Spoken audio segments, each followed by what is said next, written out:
আমাদের এই দুনিয়ায় কত রকমের জায়গা আছে তা তো আমরা সবাই জানি। কিছু জায়গা দেখতে সুন্দর, কিছু জায়গা আবার ইতিহাসে সাক্ষী। কিন্তু কিছু জায়গা আছে যা নিয়ে মানুষের মনে হাজারো প্রশ্ন, হাজারো রহস্য আর অগুন্তি গুজব। এমন একটা জায়গার কথা বলছি যেখানে সাধারণ মানুষের প্রবেশ নিষেধ। মার্কিন যুক্তরাষ্ট্রের নেভাডা মরুভূমির একদম মাঝখানে লুকিয়ে আছে এই জায়গাটা, যার নাম এরিয়া 51। এই নামটা শুনলেই কেমন গা ছমছম করে ওঠে, তাই না? বাইরে থেকে দেখলে মনে হবে একটা সাধারণ সামরিক ঘাঁটি, কিন্তু এই জায়গাটা নিয়ে গত কয়েক দশক ধরে এমন সব গল্প আর গুজব শোনা যায় যা শুনলে আপনার চোখ কপালে উঠে যাবে। এটা কি শুধুই একটা বিমান ঘাঁটি, নাকি এর পেছনে লুকিয়ে আছে ভিন্ন গ্রহের কোনো বড় রহস্য? আসলে কি এই এরিয়া 51? এটা হলো মার্কিন যুক্তরাষ্ট্রের বিমান বাহিনীর একটি অতি গোপন সামরিক গবেষণা ও পরীক্ষা কেন্দ্র। 1955 সালে এটা তৈরি করা হয়েছিল মূলত একটা বিশেষ যুদ্ধ বিমান U-2 স্পাই প্লেন পরীক্ষা করার জন্য। তখন চলছিল স্নায়ুযুদ্ধ। আমেরিকা আর সোভিয়েত ইউনিয়নের মধ্যে একটা ঠান্ডা লড়াই। দুপক্ষই চেষ্টা করেছিল সামরিক শক্তিতে একে অপরের থেকে এগিয়ে থাকতে। U-2 প্লেন ছিল এমন একটা বিমান যা অনেক উঁচু দিয়ে উঠতে পারত আর শত্রুপক্ষের গোপন খবর সংগ্রহ করতে পারত। এই প্লেনটা এতটাই আধুনিক ছিল যে এটা লুকিয়ে তৈরি আর পরীক্ষা করার জন্য একটা বিশাল নিরিবিলি জায়গা দরকার ছিল। তাই বেছে নেওয়া হলো নেভাডার এই নির্জন মরুভূমি। কিন্তু সময়ের সাথে সাথে, বিশেষ করে 60-এর দশক থেকে এই জায়গাটা এত বেশি রহস্যময় হয়ে উঠল, মানুষের মনে প্রশ্ন জাগতে শুরু করলো, আসল ব্যাপারটা কি? সরকার তো এটা নিয়ে মুখ খুলতো না, কোনো তথ্য দিত না। আর যখনই কোনো কিছু গোপন করা হয় তখন তো মানুষের কৌতূহল আরও বাড়ে, তাই না? এই গোপনীয়তার সুযোগ নিয়েই জন্ম নিল এরিয়া 51-এর সবচেয়ে জনপ্রিয় আর রোমাঞ্চকর ষড়যন্ত্র তত্ত্বগুলো। এই এরিয়া 51 নিয়ে সবচেয়ে জনপ্রিয় গুজব হলো এখানে নাকি ভিন গ্রহের প্রাণীদের নভোযান লুকিয়ে রাখা হয়েছে। গল্পটা শুরু হয় মূলত 1945 সালের নিউ মেক্সিকোর রসওয়েলের একটি অদ্ভুত দুর্ঘটনার পর। অনেকে বিশ্বাস করে সেই দুর্ঘটনায় একটি ভিন গ্রহের নভোযান নাকি পৃথিবীতে ভেঙে পড়েছিল, আর সেই নভোযান আর ভেতরে থাকা এলিয়েনদের দেহ নাকি খুব গোপনে এরিয়া 51-এ নিয়ে আসা হয়েছিল। সেখানে নাকি তাদের গোপনে পরীক্ষা নিরীক্ষা চালানো হয়। এমনকি কিছু লোক দাবি করে সরকার নাকি এলিয়েনদের কাছ থেকে উন্নত প্রযুক্তি শিখেছিল। মানুষের মুখে মুখে ছড়িয়ে পড়া এই গল্পগুলো এরিয়া 51-কে আরও বেশি রহস্যময় করে তোলে। অনেকে দাবি করে তারা নাকি এরিয়া 51-এর আশেপাশে অদ্ভুত আলো আর উড়ন্ত বস্তু দেখেছে, যা সাধারণ বিমানের মতো নয়, বরং খুব দ্রুত গতিতে আর অদ্ভুতভাবে উঠতে পারে।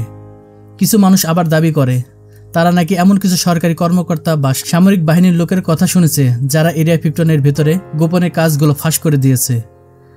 তাদের মধ্যে একজন জনপ্রিয় ব্যক্তি হলেন বব লেজার, যিনি দাবি করেন যে তিনি এরিয়া 51-এর কাছে একটা জায়গায় এলিয়েনদের নভোযান নিয়ে গবেষণা করেছেন। যদিও সরকার সবসময় এই দাবিগুলোকে অস্বীকার করেছে, তবুও মানুষের কৌতূহল কমেনি। উল্টো যতবার সরকার এটাকে অস্বীকার করেছে, মানুষের বিশ্বাস যেন ততবার আরও বেড়েছে।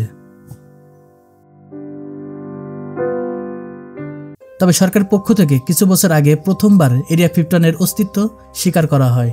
2014 সালে CIA কিছু গোপন নথি প্রকাশ করে। তারা জানায় এটা একটা সাধারণ সামরিক গবেষণা ও পরীক্ষা কেন্দ্র, যেখানে উচ্চ প্রযুক্তি যুদ্ধ বিমান এবং গোয়েন্দা বিমান তৈরি ও পরীক্ষা করা হয়। এই জায়গাটার নাম ছিল হোমিও এয়ারপোর্ট বা গ্রুম লেক।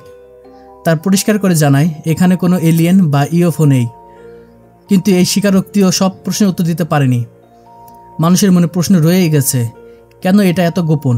সাধারণ সামরিক ঘাঁটির মতো এটাকে কেন প্রকাশ করা হয় না? কেন সাধারণ মানুষের প্রবেশ এত কঠোরভাবে নিষিদ্ধ?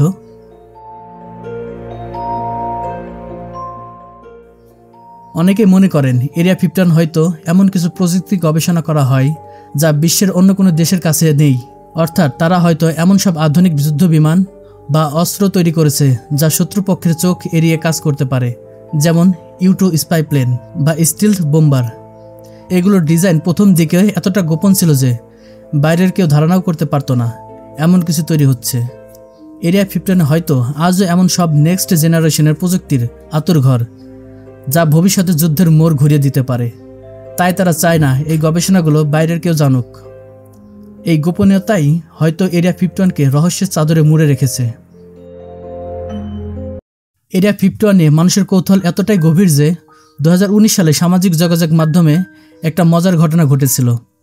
লক্ষ লক্ষ মানুষ স্ট্রম এরিয়া নামে একটা অনলাইন ইভেন্ট যোগ দিতে চেয়েছিল। তাদের উদ্দেশ্য ছিল এরিয়া 51-এর ভিতর ঢুকে এলিয়েনদের দেখে আসা।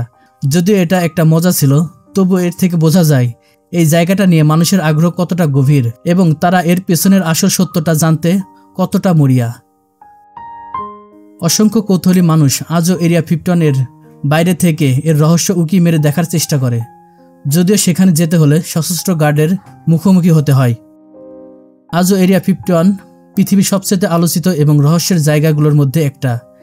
এর ভেতরে আসল গল্পটা কি তা হয়তো আমরা কোনোদিনও পুরোপুরি জানতে পারবো না। এটা কি শুধু সামরিক গবেষণা কেন্দ্র, নাকি এর পেছনে সত্যি কোনো ভিন গ্রহের রহস্য লুকিয়ে আছে? এই প্রশ্নগুলো হয়তো চিরকাল আমাদের মনে ঘুরপাক খাবে, আর এরিয়া 51 থাকবে এক অনন্ত রহস্য হয়ে। যতদিন এর সত্যিকারের গোপনীয়তা প্রকাশ না হচ্ছে, ততদিন এর আশেপাশে ছড়ানো গল্পগুলো আরও নতুন নতুন মোড় নিতে পারে। আপনার কি মনে হয় এরিয়া 51-এর আসল রহস্যটা কি? আপনার মতামত কমেন্টে জানাতে ভুলবেন না।